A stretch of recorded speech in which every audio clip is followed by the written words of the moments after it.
I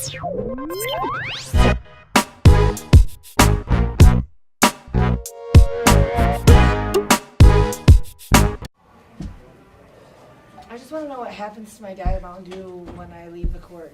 Do people just throw it away? Like, what do they do with it? Like, there was a half a bottle left. You start, Coach. So about the play down the stretch, what happened down the stretch? You guys were close at halftime, down by one at one point. What happened then with the defense, specifically? Well, I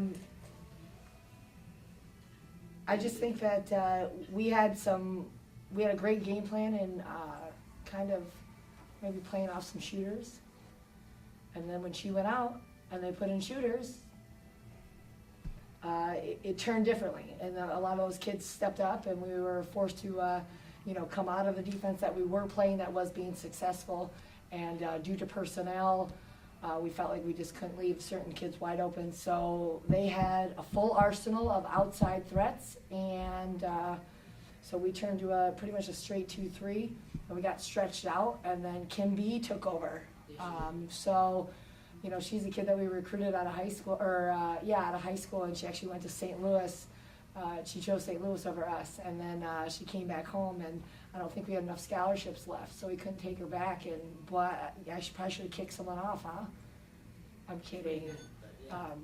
Anyway, so we didn't have an opportunity to take her, and she really was the difference. I believe that. She worked her tail off. She got offensive rebounds. She was very efficient around the basket. I thought she did a great job for them, and we had no answer.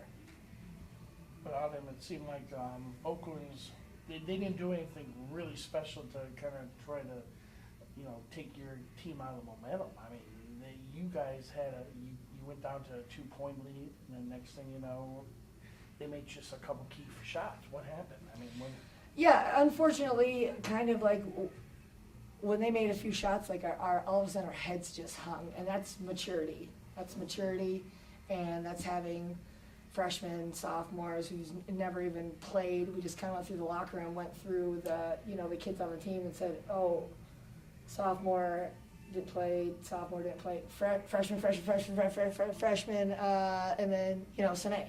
So, I mean, that's where I have to have like this inner struggle and be patient because they don't have the experience. They just really haven't played the minutes. So to rely upon those younger kids that have never been in this situation before, that are being thrown off the diving board, like I always talk about, it's unfair for me to be upset with them. So it's just a lot of growing to do, and hey, if they hit a couple baskets, it's a game of runs. You got to just fight back, and you got to answer it. And then Senee, did you feel like that you had to make a lot of offense tonight by yourself? I mean, I'm a senior. I go out there every night and play my hardest. So I got to do what I got to do for the team. So.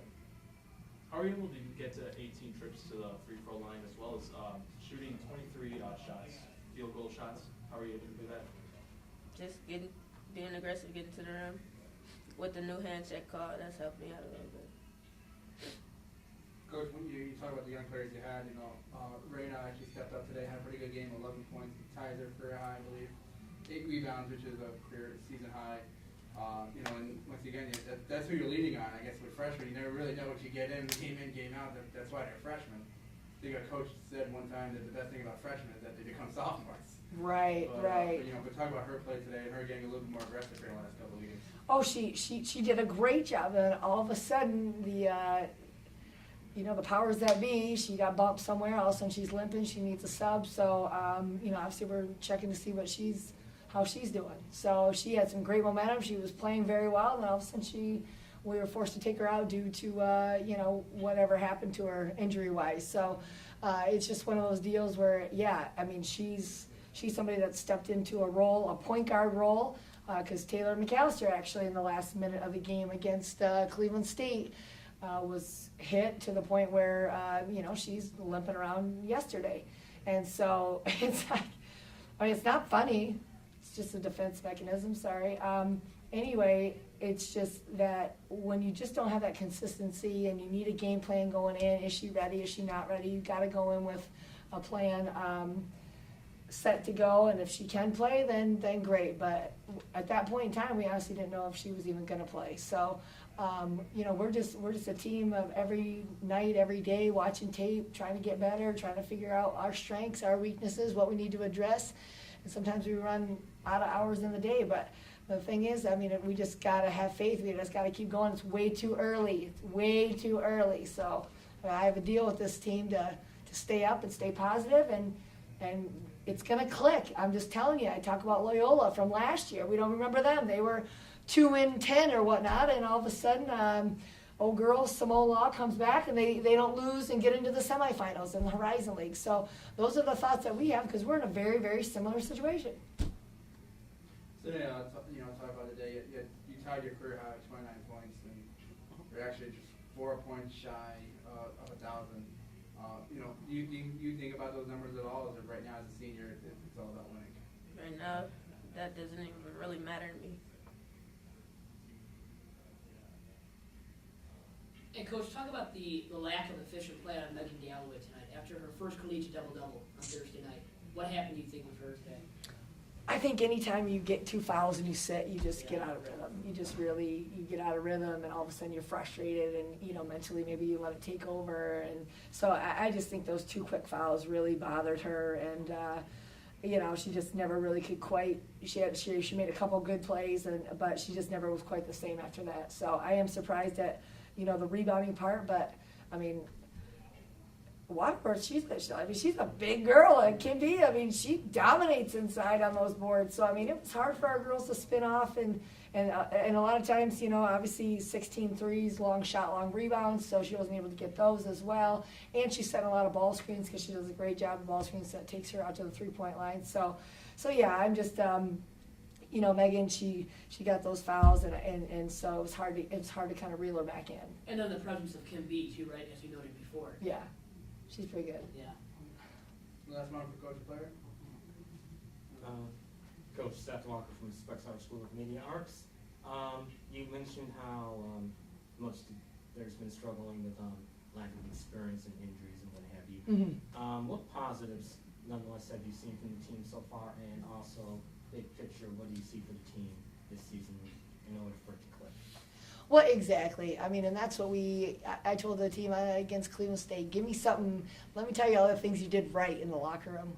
So the team right now, I think that they do stay upbeat. You come to our shoot around, they're fired up. They aren't letting it get to them. These kids are getting experience. I think Senee's doing a great job of, getting people in foul trouble early, and so then we're in the bonus early, so that's sending other kids to the line. So there are quite a few positives as far as our team goes with this group right here, and I think the most thing is we're just gaining that experience, and come the latter part of this year, toward the end, when we start to get some kids back now, and I've been guilty of probably not necessarily playing a huge bench, and so at this point they're developing that trust level with me come end of the season when legs are getting heavy, that hey, we have all the confidence in the world in those young kids because they've been out there to come in and give us good quality minutes. So I'm excited for them, and I know that it motivates them, and I know they're going to get in the gym and work on their game. So. And with that said, Oakland kind of has the same situation with a lot of underclassmen and right. a lot of injuries. So in a way, maybe not in terms of play style, but mirror image teams. Exactly. How much will that help you for when you play them in the rematch at the Omega?